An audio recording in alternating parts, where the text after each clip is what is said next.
ఎలా అండి, ఎలా ఉన్నారు? అందరూ బాగున్నారా? నేను మీ బెజవాడ బుల్లమ్మ. ఆవకాయ, మాగాయ, ఉసిరికాయ, టమాటా, గోంగూర, చింతకాయని పచ్చళ్ళు పట్టేస్తున్నారా? మాకైతే అనుకోకుండా నోచువడి నుంచి మామిడికాయలు అయితే వచ్చేసాయి. అంటే అప్పటికప్పుడు సడన్గా ఆఫ్టర్నూన్ కాల్ చేసి బుజ్జి నీకోసం కాయలు తెస్తున్నా, పచ్చడి పట్టుకుంటావా అని అడిగాడు అనమాట. సర్లే ఎందుకు లేట్ చేయడం, ఉన్న కాయలు ఎంతసేపు పప్పు చేపలు ఇవేనా, అట్లా కాదు పచ్చడి పట్టేద్దాం ఆవకాయ అని చెప్పేసి ముందు అర్జెంటుగా బయలుదేరి ముక్కలు కొట్టించడానికి మన పటిమట్ట రైతు బజార్ దగ్గరికి వెళ్ళిపోయి ముక్కలు టక టక టక టక మనకు కావాల్సిన సైజులో ముక్కలు కట్టించేసాం. కలర్ చేంజ్ అయినట్టు అనిపించినాయి కానీ లేదు, గట్టిగానే ఉంది ముక్క. సో అందుకని అన్నీ కూడా ఆవకాయ పట్టేసాం అనమాట. ముక్కలైతే నేను అనుకున్న దానికన్నా ఎక్కువే వచ్చినాయి. చాలా ముక్కలు క్వాంటిటీ కూడా బాగున్నాయి అండ్ చాలా గట్టిగా ఉంది ముక్క కూడా. సో మామిడికాయ చూస్తే ఎవరైనా ఆగుతారా చెప్పండి? ఎవరైనా ఆగుతారా? అందులో నేను రెండు నాకు చాలా చాలా ఇష్టం అండి.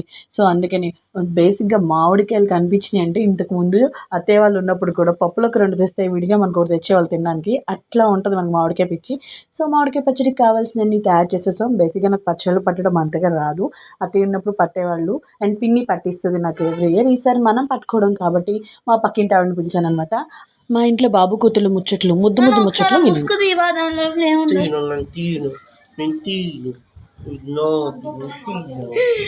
ఒకసారి చూపి ఒకసారి చూపి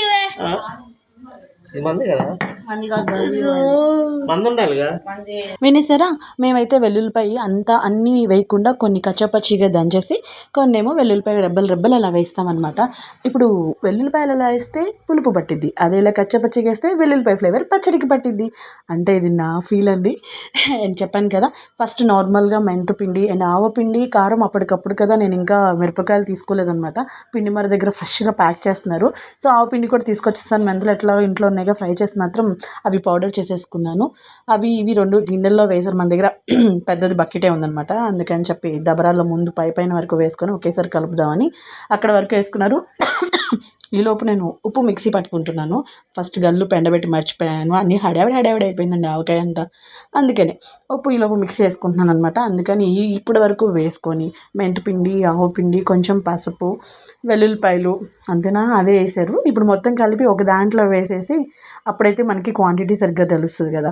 సో మిక్సీ పట్టిన ఉప్పు అండ్ ఎర్రటి కారం, అబ్బా పిండి మరి దగ్గర కారం చూడంగానే అలా అనిపించింది అనమాట. అందుకని ఆ కారం తెచ్చేసాము. మామూలుగా అయితే సరిపడనంత వేసాము. సో మళ్ళీ నెక్స్ట్ డే కలపాలి కదా, ఎలాగో 3వ రోజు కలుపుతాం కదా. సో కలిపినప్పుడు చూసి మళ్ళీ సరిపోయిందా లేదా పెడదామని చెప్పేసి సగం వరకే వేసి ఆపాం. కారం చూసారా, గుంటూరు కారం. ఎవరి మీద నా కోపం ఉన్నప్పుడు ఇది కొంచెం ఎక్కువ వేసి పెట్టాలండి, దెబ్బకి దారికి వచ్చేస్తారు. ఏమంటారు? సరే మా ఇంటి ఆయన మీద ప్లాన్ చేద్దాం. సో మా ఇంటి ఒక ఆవిడ చెప్పాను కదా, ఆవిడతోనే లాస్ట్ టైం కాక అంతకు ముందు ఇయర్ పట్టించాను. ఫ్రెండ్స్ అందరికీ జాడీలు తెచ్చి మరీ పంపించాను. అదొక ఎందుకులేండి చరిత్రలు ఇప్పుడు వద్దులే కానీ. ఎస్, వేడివేడిగా ఆవకాయతో కలిపేస్తున్నారు. కలుపుతుంటేనే అబ్బా నోట్లో నీళ్ళు ఊరిపోతున్నాయి కదా, ఎప్పుడెప్పుడు టేస్ట్ చేయాలా అని చెప్పి ఫుల్ వెయిటింగ్ అనమాట మేమందరం కూడా.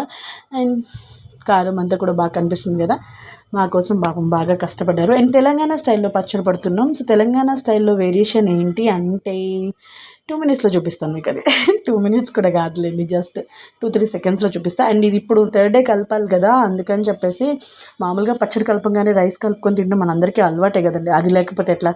తెలంగాణ స్టైల్ అన్నాను కదా, అదిగో ఎండుమిర్చి చేస్తారు చూస్తారా, అది తెలంగాణ స్టైల్ అంట ఆవిడ అన్నారు. అందుకే ఎండుమిర్చి కూడా వేసాము. సో పక్కన గిన్నెలోకి కొంచెం గుజ్జు తీస్తున్నారనమాట, అంటే రైస్ కలుపుకోవడానికి.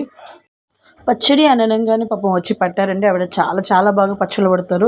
వంకాయ, దొండకాయ ఇలా. మార్నింగ్ వండిన రైస్ అయిపోయిందని అప్పటికప్పుడు మా బుజ్జిది వేడి వేడి అన్నం కూడా వండేసింది దానికోసం. అదిగో కలిపిన గిన్నెల్లో కొంచెం అయితే గుజ్జు తీశారు. అండ్ ఫైనల్గా అయిపోయిందండి. ఇక లాస్ట్లో కొంచెం మాత్రం ఉప్పు పైన చల్లారు, ముక్క పైకి తేలితే మళ్ళీ బూజు వచ్చేస్తుందేమో అని. అందుకని కొంచెం ఉప్పు వేసారనమాట. మా పచ్చడి చూసారా ఎంత కలర్గా ఉంది కదా. సో ఇంతమంది చూస్తున్నాం కదా, సో అందుకని దిష్టికి కూడా తీసేశారు ఆవిడ. థ్యాంక్ యూ సో మచ్ అండి. అంటే వీళ్ళ మనవరాళ్ళు, వీళ్ళ ఫ్యామిలీ మొత్తం మన వీడియోస్ చూస్తారు, అందుకే ఆవిడని కూడా చూపించేశాను. అండ్ ఫైనల్గా ఆవిడ చేతను కొంచెం అన్నం కూడా కలిపి తలలో ముద్ద పెట్టేశారు మాకు. వేడి వేడి రైస్ విత్ ఆవకాయ గుజ్జు, అది కొత్తది, ఎంత బాగుంటుందో కదా. ఇప్పుడు ఈ 3rd day కలుపుతాం కదా, అదైతే ఇంకా టేస్ట్ వస్తుంది. ముక్క ఊరుతుంది పుల్లగా కారంగా. అబ్బా నాలా మీకు కూడా ఇష్టమైన రోటి పచ్చడి, ఇలా నిల్వ పచ్చళ్ళు స్టార్టింగ్ పట్టినప్పుడు అలా అన్నం కలుపుకొని తింటే సూపర్ అండి. అసలు ఆవకాయ అంటేనే అద్భుతం, అమోఘం. చాలా మాటలు వచ్చేస్తున్నాయి కదా. మీరు కూడా ఆవకాయ పట్టారా? పడితే లైక్ చేయండి.